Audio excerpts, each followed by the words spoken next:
Good morning student. तो बच्चों, आज हम पढ़ाएंगे कक्षा 4 को हिंदी निहार का और पाठ 3, जिसका नाम है ठग की धूर्तता। उज्जैन नगर में हरिदास नामक एक ब्राह्मण रहता था। वह भिक्षा मांगकर ही अपना गुजारा करता था। एक दिन उसे भिक्षा में एक सेर चावल मिले। मौसम खराब होने के कारण वह चावल पका नहीं पाया। उसी नगर में सुनंदा नामक एक औरत रहती थी। हरिदास ने सुनंदा को चावल दिया और उन्हें पकाने के लिए कहा। सुनंदा ने कहा कि उसके घर में चावल पकाने की हांडी नहीं है। तब हरिदास ने उसको एक हांडिया दी और कहा कि इसमें पका दो। और उस उज्जैन नगर में वो एक हरदास नामक ब्राह्मण बहुत गरीब था। वह भिक्षा मांगकर अपना खाना बनाता था, पेट पालता था, अपना भरण पोषण करता था। लेकिन एक दिन उसने भिक्षा में चावल मांगे और उसको पका नहीं सका क्योंकि मौसम खराब था। तो वह अपने गांव में एक सुनंदा नामक औरत के पास गया और उसको पकाने के लिए दे दिया। और उसने बोली, भैया मेरे घर तो हंडिया नहीं है। तो उसको उसने एक हंडिया भी दी। सुनंदा ने हंडी में चावल पकाए और हरदास के सामने लाकर रख दिए। हरदास को हंडिया में एक पाव चावल कम लगे। तो सुनंदा ने चावल पकाई और हरदास के पास ला के रख दी। लेकिन हरदास जितना चावल दिया था उससे उसमें चावल कम लग रहा था, कम लगा। हरदास ने कहा, बहन यह हंडिया कह रही है कि तुमने इसमें एक पाव चावल निकाल लिए है। तो उसको देखने में ही अंदाज चल गया, तो उसको कम लगा। तो वह कहा कि बहन ये हंडिया कह रही है कि आप एक पाव चावल निकाल के रख लिए हैं, निकाल लिए हैं। इस पर सुनंदा बोली, क्या तुम्हारी हंडिया बात भी करती है? और सुनंदा तो निकाल के रखी थी, तो उसको लग रहा था कि इसकी हंडिया तो सच बोल रही है, बात कर रही है। इस हंडिया के बोलने से ही तो मेरे पेट का गुजारा हो रहा है। इस पर सुनंदा हंसी और बोली, और उसने सुनंदा को धूर्त बनाने के लिए कहा कि इस हंडिया से ही हमारा गुजारा होता है, हंडिया हमको बताती है, इसीलिए हमारा पेट का गुजारा होता है। सुनंदा ने हंसी और बोली, हरदास भाई मैं अकेलू हूँ, मेरा कोई नहीं है। कम से कम यह हंडिया दे दो तो इससे बात करके मेरा समय कट जाए या करेगा। इसके लिए तुम जितने पैसे मांगोगे मैं दे दूंगा। तो उसने हरदास से बोली, हरदास भाई मेरे पास कोई नहीं है बात उत करने की, मेरा मन नहीं लगता है। अगर आप ये हंडिया मेरे को दे दें तो मेरा कुछ समय कट जाएगा इस हंडिया से बात करके। और इसका जितना पैसा आप मांगेगा मुँह मांगे देंगे। मुँह मांगे में जितना आप मांगोगे उतना मैं दूंगी। इसकी कीमत पूरे 2,000 रुपया है। यदि तुम इतना पैसा दे सकती हो तो मैं यह हंडिया तुम्हें दे सकता हूँ। और हरदास ने बोले, सुनंदा से बोला, इसकी कीमत 2,000 रुपया है।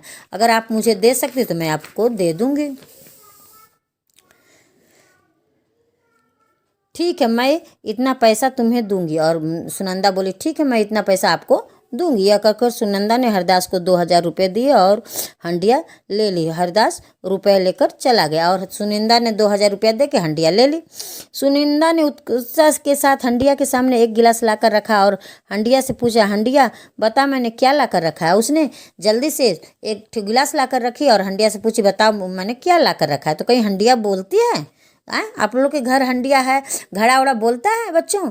तो वो पूछ रही थी। हंडिया ने कुछ न कहा। तो सुनंदा ने उसके सामने तरह तरह की चीज़ें रखी और सवाल किए, पर हंडिया कुछ न बोली। सुनंदा को हरदास के छलावे पर क्रोध आ गया और वह बहुत दुखी हुई। तो सुनंदा ने जब गिलास ला के रखी तो नहीं बोला। तब सुनंदा ने बहुत सी चीज़ें ला करके रंग रंग के रखी और उससे पूछ रही, ये क्या है, ये क्या है? तो उसको कहीं हंडिया बोलती है कि बोलेगी?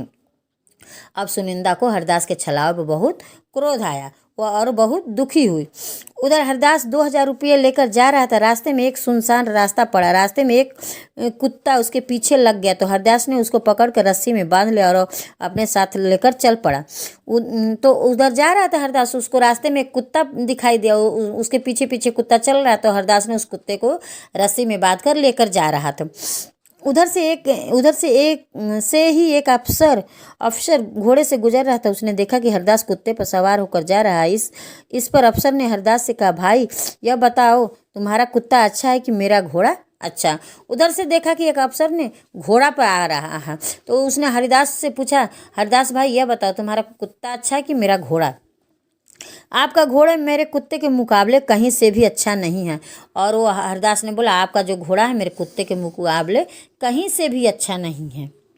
दिन भर घास दाना पड़ा होगा, पानी पिलाना पड़ता होगा, फिर मालिश करनी पड़ती होगी। एक आदमी को उसकी देखभाल में लगा रहना होता होगा। वो कल दिन भर आपका जो घोड़ा उसको दाना पानी देना पड़ता होगा, उसकी मालिश करनी पड़ती होगी और उसके हिजामत के लिए उसको एक आदमी उसके पीछे लगाना पड़ता होगा। मेरा कुत्ता ऐसा नहीं है, जहाँ छोड़ दो वहीं अपना भोजन तलाश लेता है, खा पी कर वापस घर आ जाता है। और मेरा कुत्ता कहीं भी छोड़ दो वह खाना पीना अपना तलाश लेता है और फिर घर वापस आ जाता है। उसने आज तक मुझे तंग नहीं किया, इस लिहाज से तो मेरा कुत्ता ही अच्छा है। और बोला आज तक उसने मुझे तंग नहीं किया, इससे तो अच्छा आपके घोड़ा से मेरा कुत्ता ही अच्छा है। हरदास की तर्क संगत बात सुनकर अफसर बोला, हरदास क्या तुम हमारे घोड़े के बदले में इस कुत्ते को दे सकते हो? अब देखो हरदास भी उसके धूर्त बातों में आ गया, अरे अफसर भी उसके धूर्त बातों में आ गया। उसने उसके बात उससे बोला क्या आप मेरे घोड़े के बदले कुत्ता मुझे दे सकते हो? हरदास ने ना नुकुर की। अफसर जिद करने लगा, हरदास ने ना नुकुर किया, नहीं नहीं मैं अपना घोड़ा कुत्ता नहीं आपको दूंगा। लेकिन उसको कुत्ता अफसर को कुत्ता इतना पसंद आ गया कि उसने जिद करने लगा कि नहीं मेरा घोड़ा आप ले लीजिए और मुझे कुत्ता दे दीजिए। अंत में हरदास ने दे ही दिया घोड़ा और घोड़ा ले लिया। अफसर ने पूछा इस कुत्ते पर सवारी करते समय इसे काबू में कैसे रखा जाता है? और पूछा इससे जब हम लोग सवारी करते हैं तो इसको काबू पर कैसे रखा जाता है? हरदास ने बताया लचीली छड़ी के 2-3 चाबुक पीठ पर जमा देना, तुरंत ही काबू में आ जाएगा। और बोला लचीली जो डंडी होते उसे 2-3 चाबुक मार देना और ये तुरंत काबू में आ जाएगा। लेकिन कुत्ता काबू में आता है? कुत्ता मारने पर क्या करता है? हरदास शान से घोड़े पर बैठकर चला गया। उधर अफसर ने हरदास शान से घोड़े पर बैठकर चला गया। उधर अफसर ने कुत्ते पर बैठकर उसको आगे बढ़ाना चाहा तो कुत्ता टस से मस न हुआ। अफसर ने कुत्ते की पिटाई कर दी। कुत्ता क्रोधित हो गया और गुर्रा कर अफसर पर लपका और उन्हें काटकर भाग खड़ा हुआ। अफसर को काटो तो खून नहीं, क्योंकि घोड़ा भी हाथ से गया और कुत्ता भी। हरदास जो था वो तो घोड़ा पर बैठ के चला गया, उसको तो कुत्ते के बदले घोड़ा मिल गया था। लेकिन अफसर कुत्ता पर बैठा और उसको बढ़ाया तो उसने टस से मस नहीं हुआ। और अफसर के बताए हुए 2-4 छड़ी लगाया तो उस पर गुर्राया और उसको काट लिया। अब अफसर को काटो तो खून नहीं, अब अफसर वो सत्ते में आ गया कि वो मेरा तो घोड़ा भी गया और एक कुत्ता भी भाग गया। उधर हरदास घोड़े पर सवार हो रामनगर जा पहुंचा। वहाँ उसने ठहरने के लिए घर की तलाश की। उसे एक बुढ़िया ने रहने के लिए जगह दे दी, घोड़े के ठहरने का भी प्रबंध किया और उसकी देखभाल के लिए एक नौकर भी रख दिया। और अफसर ने गया तो हरदास घोड़े पर सवार होकर रामनगर जा पहुंचा था और वहाँ अपने ठहरने के लिए घर खोजने लगा तो उसको एक बुढ़िया का घर मिल गया। वहाँ उसको घोड़े के रखने का जगह भी मिल गया और उसको एक नौकर भी देख रेख के लिए मिल गया।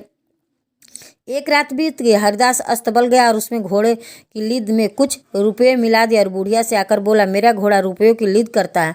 और हरदास ने अब देखो वहाँ क्या चालाकी किया, एक रात गया और जो घोड़े का लीद यानी घोड़ा जो गोबर करता है उसको लीद कहते हैं, उसमें जाके पैसा डाल दिया। और बुढ़िया से आकर कहा देखो मेरा घोड़ा भी लीद में पैसा करता है, रुपयों की लीद करता है यानी पैसे की लीद करता है। बुढ़िया को आश्चर्य हुआ तो हरदास ने कहा चाहो तो जाकर देख लो। बुढ़िया को आश्चर्य, ऐसा तो नहीं हो सकता कि घोड़ा लीद में रुपये का लीद करे। तो बोला कि नहीं जाकर देख लो, अगर तो आपको विश्वास नहीं हुआ मेरे बातों को आप झूठ मानती हैं तो जाकर देख लो। बुढ़िया अस्तबल गई और देखा कि लीद में रुपये पड़े हुए थे। बुढ़िया ने पूछा और बुढ़िया जाकर जब देखी तो सच में उसके लीद में रुपये पड़े हुए थे।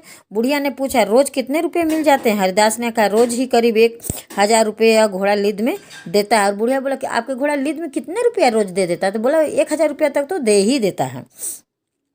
बुढ़िया को लालच आ गया, वह बोली मैं तुम्हें इस घोड़े की मुँह मांगी कीमत दूंगी या घोड़ा मुझे दे दो। अब देखो बुढ़िया भी मूर्ख बन गई उसके धूर्त बात से। वो बोली ये घोड़ा मुझे दे दो और इसका जितना तुम पैसा मांगोगे हम दे देंगे, क्योंकि ये तो पैसा का लीद करता है तो मेरे पास आ जाएगा तो बहुत से पैसा हो जाएंगे।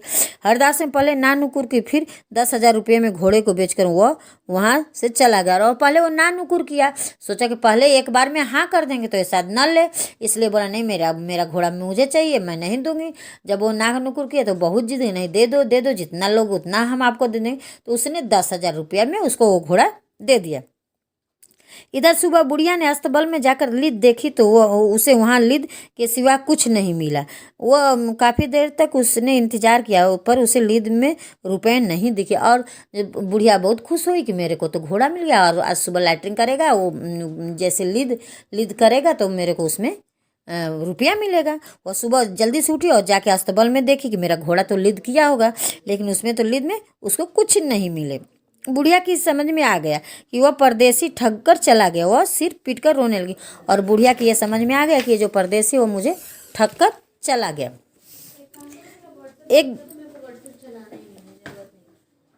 एक दुकानदार पर हरदास ठहर गया और खाने पीने की चीज़ों के भाव पूछे। भाव पूछते समय उसने हर वस्तु को चख कर खाया, और इस तरह जब उसका पेट भर गया तो वह आगे चल पड़ा। इस पर दुकानदार ने उसको टोका, पैसे तो देते जाओ भाई। इस पर हरदास ने कहा, चखने के बाद लगा कि तुम्हारी चीज़ों से पेट खराब हो जाएगा, इसलिए जब मैंने चीज़ खरीदी ही नहीं तो पैसे किस बात के।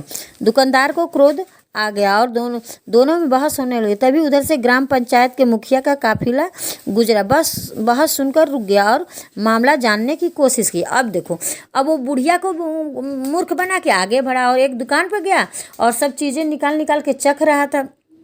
जब चखते चखते उसको पेट भर गया तो बोला, आप लग रहा है आपके सामान से मेरा पेट खराब हो जाएगा। और वो बोला, मेरा पैसा दे दो। तो बोला कि किस बात का पैसा, जब हम सामान खरीदे ही नहीं कोई, और आपके सामान चखने से ही मेरा पेट खराब हो जाएगा, तो हम पैसा किस बात का दें। इस बात पर दुकानदार से उससे बहस होने लगा। तो उस गाँव के मुखिया, उधर से पंचायत के मुखिया का काफिला, माने मुखिया का झुंड उधर से आ रहा था। बहस सुनकर रुक गया और मामला जानने की कोशिश की। तभी वहाँ हरदास को ढूंढते हुए सुनंदा, अफसर और बुढ़िया आ पहुँचे। सबने अपना अपना दुखड़ा रोया तो मुखिया ने पंचायत सभा बैठा ली और सभा की कार्यवाही शुरू की। और तभी उधर से सब अपना अपना, बुढ़िया भी आई, सुनंदा भी आई, अफसर भी आया, सबको ये धूर्त बना के ठगा था सब उसको, और सब अपना अपना बात कहा। तो मुखिया ने पंचायत सभा बैठा ली और सभा की कार्यवाही शुरू की। मुखिया बोलो, क्यों हरदास, क्या यह सच है कि तुमने इन सब लोगों को ठगा है। इस पर हरदास कुछ न बोला और खामोश रहा, केवल माथे पर 4 उंगलियां रख कर दिखाई। मुखिया ने सोचा कि शायद इसमें कोई रहस्य है, शायद यह घूस में मुझे 4000 रुपया देगा। और इसमें जब उसने उसको डांटा, बोला तो उसने कुछ नहीं बोला और अपने माथे पर ऐसे 4 उंगलियां रख के दिखाया। तो वो सोचा ग्राम पंचायत की शायद इसमें कोई रहस्य की बात है, और ये मेरे को अंगुलियां दिखा रहा है, शायद एक घूस में मुझे ही 4000 दे। अब वो हरिदास को ही मूर्ख बनाना सोचा ग्राम पंचायत मुखिया ने तुरंत सभा बर्खास्त कर दिया और सबको अपने अपने घर भेजने के बाद उसने सुनंदा से कहा, क्या तुमने कभी हंडिया को बोलते हुए सुना है। सुनंदा बोली, नहीं। तो उसने सबको अपने अपने घर भेज दिया और सुनंदा से बोली, क्या तुमने कभी हंडिया को बोलते हुए देखा। बोले कि नहीं।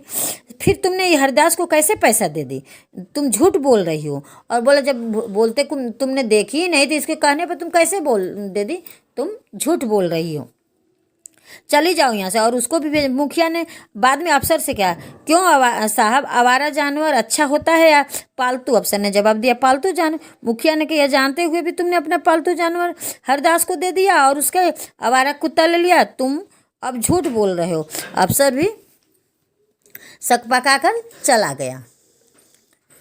अब मुखिया ने बुढ़िया से कहा, क्यों, तुमने कभी सुना है कि घोड़ा रुपयों की लीद देता है। उसने कहा, नहीं मुखिया जी, जो तुमने तुम यह जानते हुए भी यह घोड़ा क्यों खरीदा। हरिदास का कोई दोष नहीं है। फिर मुखिया दुकानदार से कहा, सामान लेने से पहले उसको परखने के लिए ही देखा, क्योंकि कोई सामान खरीदा तो नहीं था, इसमें हरदास की कोई गलती नहीं है।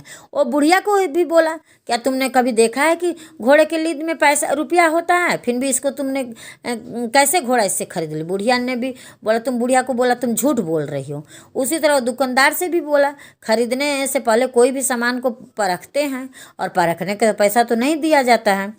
सारे लोग मन महसूस कर चले गए। तो मुखिया ने कहा, सारे लोग दुखी होकर चले गए।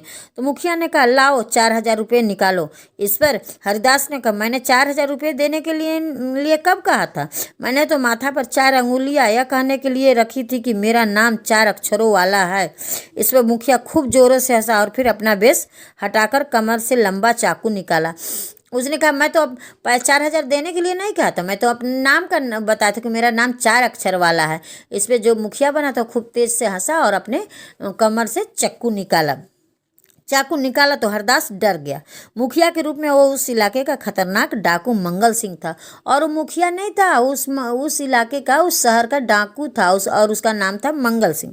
डाकू ने हरदास के पास से सारा माल ले लिया, और उसके पास से सारा माल ले लिया और चलता बना। हरदास जैसे ठग को सबक मिल गया। तो बच्चों को कहा जाता है कि जैसी करनी वैसा फल, और किसी के बातों में धूर्त नहीं बनना चाहिए। इस कहानी से हमको यह शिक्षा मिलती है, वो अपने बातों से धूर्त सबको बनाए, लेकिन लास्ट में वह भी फंस गया, उसके करनी का फल मिल गया।